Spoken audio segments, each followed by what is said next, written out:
Salam jumpa teman-teman, salam jumpa, salam sehat, dan salam satu tujuan teman-teman. Kita hari ini untuk tata cara mengumpulin sampah teman-teman ya. Ngumpulin sampah untuk mupuk ini ya, mupuk pisang ya. Karena kita pisangnya mulai hidup ya teman-teman, mulai bagus ya. Nah, kita mau kasih pupuk kompos dulu. Tapi sebelum pembahasannya teman-teman jangan lupa subscribe, komen, dan tekan tombol loncengnya supaya teman-teman bisa selalu mengikuti channel Wiratadaya ya, bidang pertanian, karena orangnya orang tani. Jadi setiap hari begini teman-teman, di ladang begini ya. Jadi untuk cara kerjanya teman-teman, kita di ladang ini bukan hanya bikin konten ya, karena kita setiap hari itu belajar di kebun ya. Belajar di kebun itu artinya kita semangat kerja, konsisten kerja, dan konsisten apapun yang di dalam kebun ini kita kerjakan sesuai sama kebutuhan kita teman-teman ya. Jadi untuk sore ini caranya teman-teman, kita mau ngasih petunjuk teman-teman yang punya kebun pisang harus dirawat begini ya, supaya pisang ini teman-teman kelihatannya sepele tapi hasilnya lumayan teman-teman ya. Nah, karena ini nanam sekali teman-teman, hasil panennya berkali-kali, tidak hanya cuman sekali panen, kita bertahun-tahun panen itu ya. Sebelah sana itu punya Pak Agus sampai sudah umur 2 tahun masih panen teman-teman ya. 2 tahun bahkan ada yang 3 tahun masih panen. Itu bisa kayak sawit, kayak karet teman-teman. Cuman bedanya kalau karet nggak kita datangi tiap pagi, kita nggak panen. Tapi kalau pisang ini biar kita tinggal 1 bulan, kalau waktunya panen masih panen teman-teman. Itu ya cara bedanya pisang antara karet. Jadi caranya begini teman-teman, ini sampah-sampah begini ini kita kumpulin, ditaruh di tengah-tengah lubang. Ini kan dikasih lubang teman-teman pinggirnya. Nah, kita coklek-coklek gini yang daun-daun kering, taruh ini lubang ini supaya termasuk sampah-sampah begini ya, kayu-kayu begini, masukkan ke lubangnya supaya busuk. Terus kalau udah dibusuk ini kan kena air teman-teman ya, kena air diserap sama tanaman ya. Jadi makanya kita arahkan teman-teman, kita tani, kita gunduk-gunduk 1,5 meter kali 1,5 meter keliling supaya lubangnya ini bisa untuk naruh sampah teman-teman ya. Nah, disitulah letak kebutuhan tanaman ini nyerapnya di sampah itu tadi teman-teman.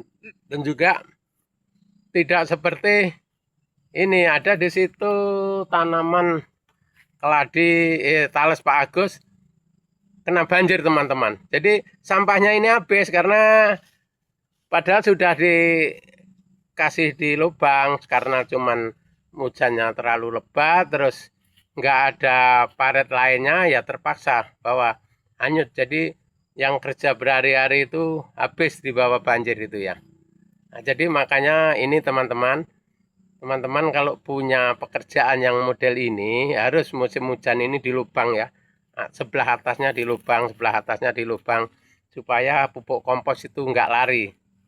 Nah, jadi kita masih ada untuk kebutuhan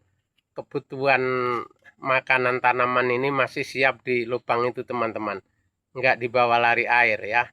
Jadi nanti setelah musim panas kita masih lembab di situ itu teman-teman, karena ini mungkin 2 bulan lagi atau 3 bulan lagi musim panas teman-teman ya. Jadi kalau kita sudah persiapan pupuk di lubang tadi sama pelembab, itu tanaman itu sudah luar biasa senangnya teman-teman. Kayak kita makan minum yang mewah ya, setiap harinya kayak itu ya kira-kira teman-teman ya. Nah, jadi kebutuhannya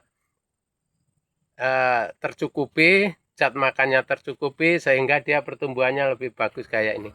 Nah ini loh teman-teman, baru 1,5 bulan ini udah kayak gini.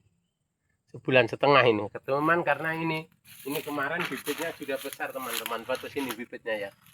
Nah ini yang 1, 2, 3, 4 ini pelepah baru 5, baru 5 pelepah ini, 1,5 bulan baru 5 pelepah ini.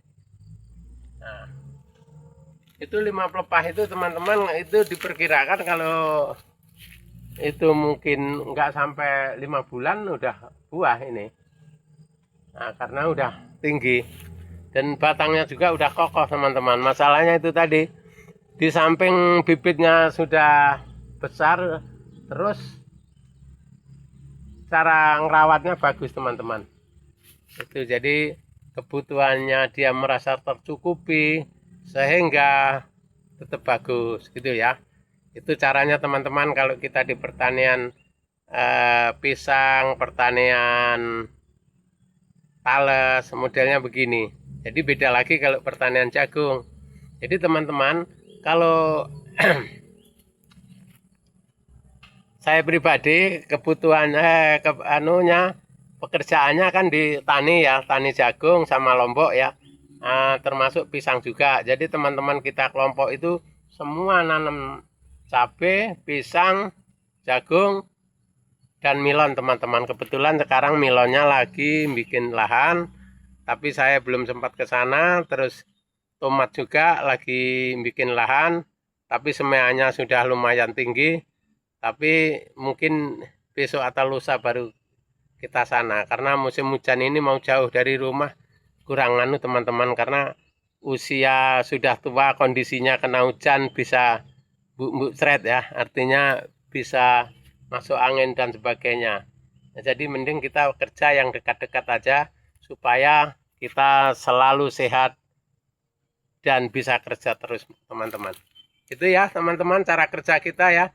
Jangan lupa tonton terus, simak terus channel Wiratadaya Pertanian dimanapun kalian berada. Mudah-mudahan sehat selalu dan diberi rezeki yang murah sehingga bisa nonton setiap hari channel Wiratadaya di pertanian ini teman-teman. Oke, terima kasih teman-teman, semoga bermanfaat. Sampai jumpa di video kita yang akan datang.